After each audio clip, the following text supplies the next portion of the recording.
या वर्षी आम्ही पहिल्या टर्मचे आमदार आहे म्हणून तुम्ही बेल वाजवताय। पुढच्या वेळी जेव्हा निवडून येईल ना तेव्हा हे बोलतात ना पहिल्या लाईनीत बसले तसा एक एक तास घेईल मग कशी बेल वाजवताय ते बघतो।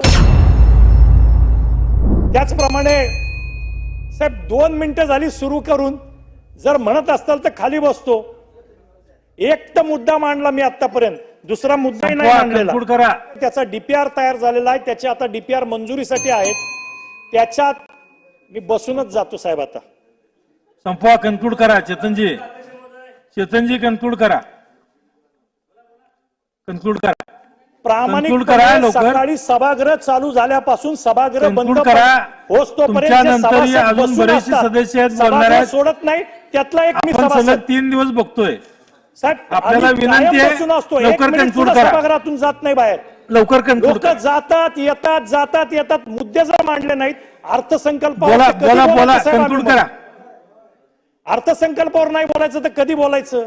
बोला। आणि साहेब एक गोष्ट आहे, या वर्षी आम्ही पहिल्या टर्मचे आमदार आहे म्हणून तुम्ही बेल वाजवताय।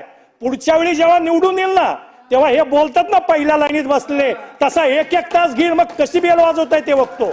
कन्क्लूड करा। आम्ही सगळे मागे बसतो म्हणून तुम्ही आपल्याला विनंती आहे कन्क्लूड करा। आम्ही बघतो ना प्रत्येक विषयात उठतात, प्रत्येक विषयात बोलतात, एक एक तास बोलतात।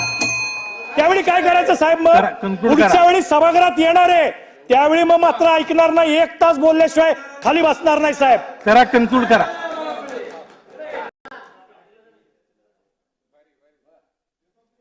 साहेब हे सगळं होत असताना मेट्रो दुमजल्याची बांधावी ही माझी सातत्यानं मागणी आहे। ही मी मागणी करतोय, ती मागणी डीपीआर मध्ये घेतली जावी, ती आमच्या सर्व नागरिकांची मागणी, अतिशय जिव्हाळ्याचा विषय आहे।